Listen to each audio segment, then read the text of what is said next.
All right, so we're diving into Game 3 of the Mets-Brewers series, and wow, talk about a dramatic setting. Yeah, winner-take-all game. The energy in Milwaukee was unbelievable. It was electric for sure. You could just feel the tension in the air, and of course that's going to ramp up even further when it's a single-game elimination situation. Oh, absolutely. Every single pitch, every swing, every decision, it all just carries so much weight. And this game, well, it started out as a real pitcher's duel. Yeah, it did. Tobias Myers was on the mound for the Brewers, and he was dealing, but the Mets starter, I don't think we ever caught his name, he was matching Myers pitch for pitch. He was. What really stood out to you about their approaches in those early innings? Well, I mean, Myers, he was relying a lot on his off-speed stuff.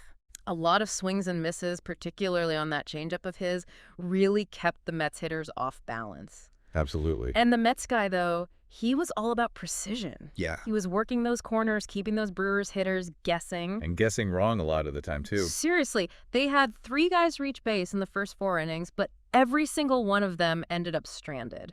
Talk about frustrating. And that Mets starter, man, he really buckled down when he needed to. Runners on base, he just went into shutdown mode. Classic bend, don't break pitching, you know? I mean, you got to figure, that's got to be deflating for the Brewers hitters, inning after inning, coming up empty. Yeah, you're putting so much pressure on yourselves to get those runs across, and when it doesn't happen, it can really start to mess with you mentally. And speaking of deflating, did you see Francisco Lindor get thrown out at second, trying to stretch that single in the third? Oh, yeah. Ugh, what a momentum killer that felt like. Absolutely, and that's where that mental game becomes even more crucial, you know? Mm-hmm. In a game that's still scoreless, a base-running mistake like that, it just amplifies the pressure even more. Especially for a team that's already struggling to score runs, like you said. Exactly. And you could just feel that pressure mounting on the Mets as the game went on. Oh, yeah. It seemed like every time they managed to get a runner on, they'd find some way to strand them. It's like every missed opportunity just gets magnified, you know, in this kind of these low-scoring, high-tension games. Right. And for the Brewers, I mean, you got to think, as the game's still scoreless, inning after inning, that pressure's got to be getting to them too, right? Oh, for sure. Because every inning that goes by is a chance for that lead, or lack thereof in this case, to just completely vanish with one swing of the bat. And vanish it did. That's right. But not for the Mets. Nope.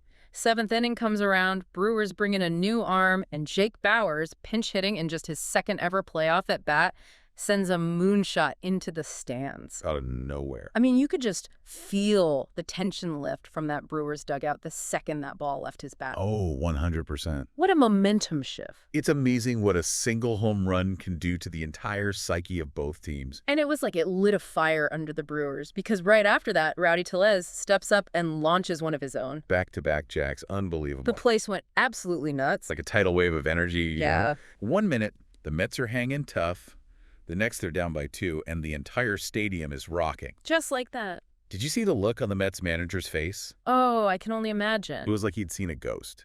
So it's the 9th inning. The Brewers are feeling good, up by 2, and the Mets are down to their final 3 outs.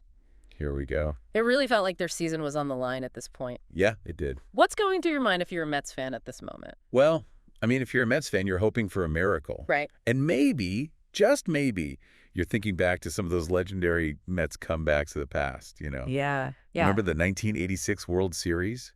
Down to their last strike twice in Game 6. Oh, yeah. The Mets have a history of defying the odds, that's for sure. And maybe those memories did start fueling some hope. Because wouldn't you know it, the Mets' leadoff batter gets punked by a pitch to start the 9th.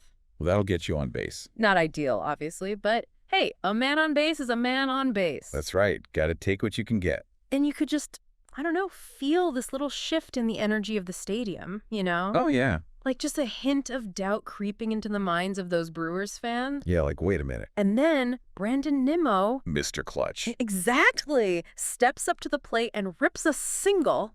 There it is. Runners on the corners, nobody out, and okay, I'll admit it, I started to get a little excited for the Mets at this point. As you should. I mean, the impossible was starting to feel like it just might be within reach. Right. And then, of course, Here comes the big one. Pete Alonso steps to the plate. Talk about a moment, right? I mean, this guy, he'd been battling all season long, whispers about his future with the Mets. Will they keep him? Will they let him go? And here he is, potentially his last at bat as a Met, down by 2. bases loaded. The weight of the world on his shoulders. You could practically hear the entire stadium hold its breath when he stepped into that batter's box. Facing Devin Williams, too. I mean, come on. One of the toughest closers in the league. Absolutely. A battle of wills right there. You could just feel it. And then Alonso uncorks on a fastball and sends it. See you later. A no-doubt 3-run bomb. Go on.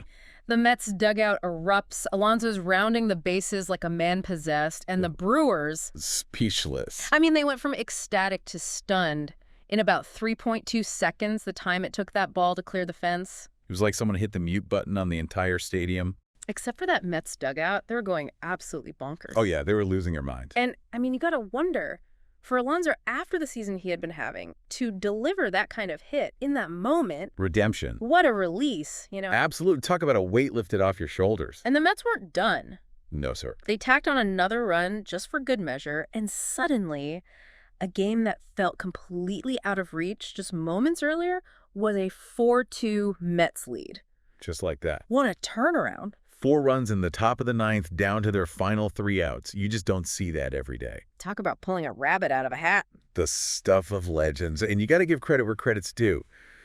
The Mets bullpen, they shut the door in the bottom of the 9th, secured one of the most improbable comebacks I think I've ever seen. 4 runs in the 9th to steal a win on the road in a do-or-die game. Unbelievable. This has got to go down as one of the greatest comebacks in Mets history.